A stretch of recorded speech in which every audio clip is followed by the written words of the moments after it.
Okay, so I'm going to do the same thing like I did before. I'm going to read off the questions I'm going to be asking you so that you can kind of keep that in mind as we read. So the first question I'm going to ask you is, what did Luke's dad and Luke's brother call rich people clothes? Pay attention because they call them a kind of a goofy name. The next question is, what were Luke's favorite books? So Luke has very specific favorite books that he likes to read. The last question is, when was Luke's favorite part of the day? So, Luke's dad and Luke's brother have a funny nickname for rich people clothes, okay? Luke has a favorite book, and Luke has a favorite part of the day, okay? You ready? So, chapter 7.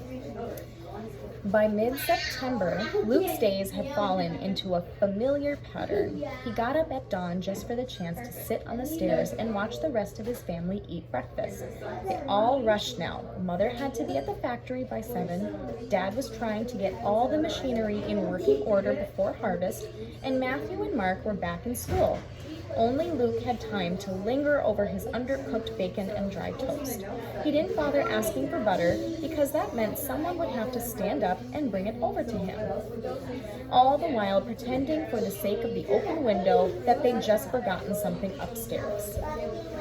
As soon as the rest of his family had stomped out the door, Luke went back to his room and watched out the vents, first out the front to see Matthew and Mark climb onto the school bus, then out the back, where the new houses were practically finished.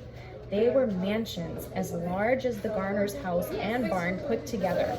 They gleamed in the morning sunlight as though their walls were studded with precious jewels. For all Luke knew, maybe they were. Hordes of workmen still arrived every morning, but almost all of them worked indoors now. They headed into the houses first thing, carrying rolls of carpet, stacks of drywall, cans of paint. Luke couldn't see much of them after that. He spent more time now watching a new kind of traffic, expensive-looking cars, driving slowly down the newly paved streets. Sometimes they pulled into a driveway and went into one of the houses, usually trailing a woman who appeared to be talking non-stop. Oh, I lost my place.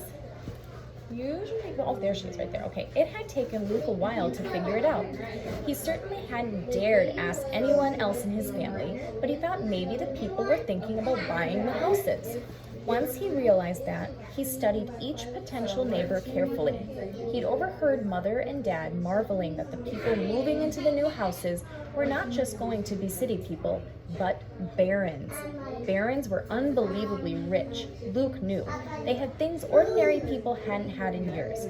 Luke wasn't sure how the barons had gotten rich when everybody else was poor, but Dad never said the word baron without a curse word or two in front of it. The people streaming through the houses didn't look different from anyone in Luke's family. They were mostly thin, beautiful women in form-fitting dresses and heavy-set men in what Luke's dad and brothers called sissy clothes, shiny shoes and clean, dressy pants and jackets. Luke always felt a little embarrassed for them, showing up like that. Or maybe he was embarrassed for his family. You okay? You able to keep along? Or maybe he was embarrassed for his family, that they never looked like any of the barons. Luke preferred it when the adults had children with them, and he could concentrate on them. The smallest ones were always as dressed up as their parents, with hair bows and suspenders and other gewgaws Luke knew his parents would never buy. The older kids usually seemed to be wearing whatever they'd grabbed first out of their closet that morning. Though he knew no one would dare show up with 3 kids, he always counted. 1, 2. 1, 1, 2.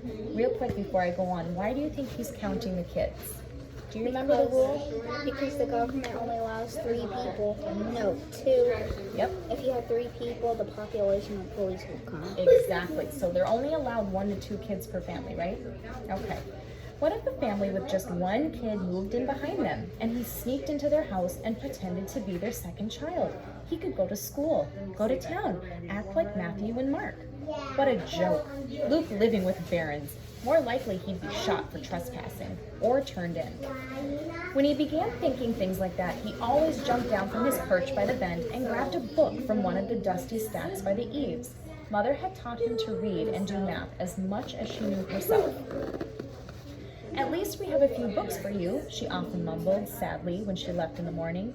He'd read all their books dozens of times, even the ones with titles like Diseases of the Porcine Species and Common Grasses of Our Countryside.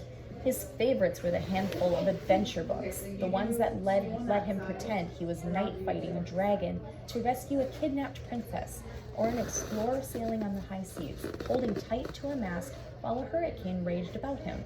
All right, I'm gonna take a pause here and stop my video because I got enough time.